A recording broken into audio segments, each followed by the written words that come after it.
समझ में आ गया। अगर लिखा हुआ नहीं है तो 0 और 100। जैसे यहाँ ट्यूब निकला हुआ है, ठीक है, ये मेरा 100 हो गया, ये जो ट्यूब निकल रहा है 0 हो गया। कौन है 0 और 100 कौन होगा? टैपिंग पॉइंट टू पॉइंट होगा।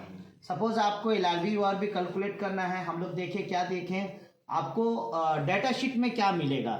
डाटा शीट में वो जो इंजीनियर डिजाइन करके आपको रेंज देगा, कैलिब्रेशन रेंज ट्रांसमीटर का, वो सिर्फ टैपिंग टू टैपिंग मेजर करके, मतलब जो टाइम का डिटेल्स वो लोग बनाएगा, जिसको लेवल स्केच ड्राइंग बोलते हैं, वो ड्राइंग बनाएगा। तो वो लोग टैपिंग टू टैपिंग कितना दूरी है, लेवल का हेड कितना होगा, लेवल हेड मेरा हाइट, लेवल का हाइट, लेवल हेड जो भी है वो कितना होगा, उसके हिसाब से आपको कैलिब्रेशन मतलब P निकाल के दे देता है।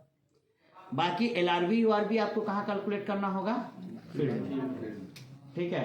पर हमेशा जब भी हम LRV URV कैलकुलेट करेंगे, स्पैन मेरा P से ज्यादा नहीं होना चाहिए, है ना। P के बराबर हम लोग देखें, P के बराबर आया, P के से ज्यादा हो रहा मतलब कहीं ना कहीं कैलकुलेशन में गलत हो रहा है। समझ में आ गया।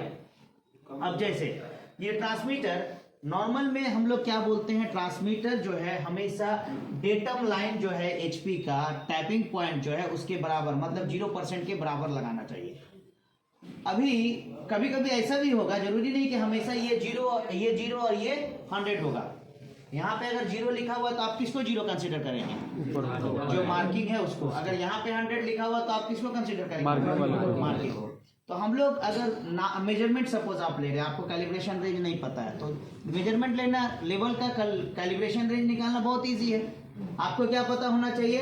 लेवल कितना है ना, कितना हमको मेंटेन करना है लेवल, 0 से 100% में कितने के बीच में हमको लेवल मेंटेन करना है। तो आप मेजरमेंट टेप लेंगे, जैसे अगर टैपिंग पॉइंट से ले रहे हैं तो इसका अगर हम टॉप लिए हैं, इसको टॉप को कैसे मेजरमेंट स्टार्ट किए तो इसका टॉप से लेंगे, ठीक है। इसका सेंटर लिए हैं तो इसका सेंटर लेंगे, ठीक है। इसका बॉटम लिए हैं तो उसका बॉटम लेंगे, और देखेंगे दोनों के बीच का डिस्टेंस कितना है ना डी। तो दोनों के बीच का दूरी से हम लोग क्या ले लेंगे, तो हम लोग का H निकल गया। स्पेसिफिक ग्रेविटी डाटा शीट में दिया होगा कि लिक्विड का स्पेसिफिक ग्रेविटी क्या है, तो उससे हम लोग का P निकल जाएगा। अब LRV और URV, तो LRV निकालने के लिए फिर क्या करना होगा कि हमको देखना होगा ट्रांसमीटर डेटम लाइन से नीचे है क्या, है ना। तो अगर ट्रांसमीटर डेटम लाइन से, जी सर, तो डेटम लाइन से हमारा ट्रांसमीटर नीचे है या ऊपर है, प्रैक्टिकली बोले कि 0 ऊपर वाला 0 एलिवेशन नहीं होगा। कौन सा में? कैपिलरी टैप, ये सॉरी इंपल्स ट्यूब में, कैपिलरी टैप में रहता है, ठीक है। कैपिलरी में इवन इससे भी ऊपर ले जाकर लगा दे, ठीक है। तो कैपिलरी में चलता है, पर आपका इंपल्स ट्यूब में या 0 एलिवेशन में एरर होने का चांसेस होता है। तो अगर ये नीचे लगा है तो फिर आप क्या करोगे, आप एक मेजरमेंट लोगे पूरा, ठीक है, कि ये इससे कितना नीचे है। ये आपको कैलकुलेट करके जो डिजाइन इंजीनियर है नहीं देगा। क्यों नहीं देगा? क्योंकि ट्रांसमीटर हम लोग क्या बोले, जब हम लोग ट्रांसमीटर इंस्टॉलेशन का बात कर रहे थे तो हम लोग बोले कि ट्रांसमीटर का हाइट होना चाहिए 1.2 से 1.5 मीटर्स का हाइट होना चाहिए, है ना।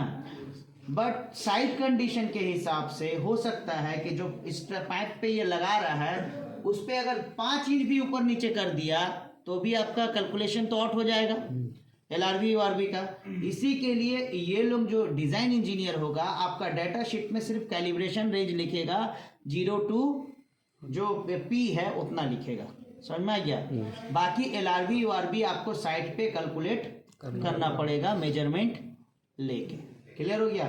तो एक तो तरीका मेजरमेंट लेके होता है, एक तरीका होता है हम लोग क्या करते हैं प्रैक्टिकल में, क्या करेंगे, सपोज यहाँ पे से आप ग्लाइकोल फिल कर रहे हैं, यहाँ पे पॉट है, ग्लाइकोल फिल कर रहे हैं। नॉर्मली क्या होता है, ये जो टैपिंग पॉइंट है, ये जो टैपिंग पॉइंट उधर नहीं दिख रहा है, इधर भी ये लोगों को नहीं दिख रहा, मान लीजिए कि ये टैपिंग पॉइंट है, यहाँ पे वाल्व होगा, है ना। टैपिंग पॉइंट में वाल्व होगा, वाल्व के आगे कुछ वेंट पॉट वगैरह दिया हुआ एग्जाम्पल, ठीक है। तो ये ट्यूबिंग जो इधर से इधर जा रहा है, अब अगर हम इसमें लिक्विड भर दें, ठीक है, और इसको एटमॉस्फेयर में ओपन कर दे तो ये हाइड्रोस्टैटिक प्रेशर क्रिएट करेगा, है ना। तो जितना हाइड्रोस्टैटिक प्रेशर क्रिएट करेगा हम उसको LRV मान सकते हैं, ठीक है। बोलिए, ये LRV URV मान सकते हैं, ठीक है। चलिए फिर उधर तो देखेंगे यहाँ से यहाँ तक का हाइट 41 इंच है, इसमें वाटर है तो इसका रेंज कितना होना चाहिए 0 to 41 इंच है ना। वाटर कॉलम इतना ही इसमें डाला हुआ है। हम लोग जब इसका कैलिब्रेशन वगैरह करेंगे ठीक है तो हम लोग देख लेंगे। ओके।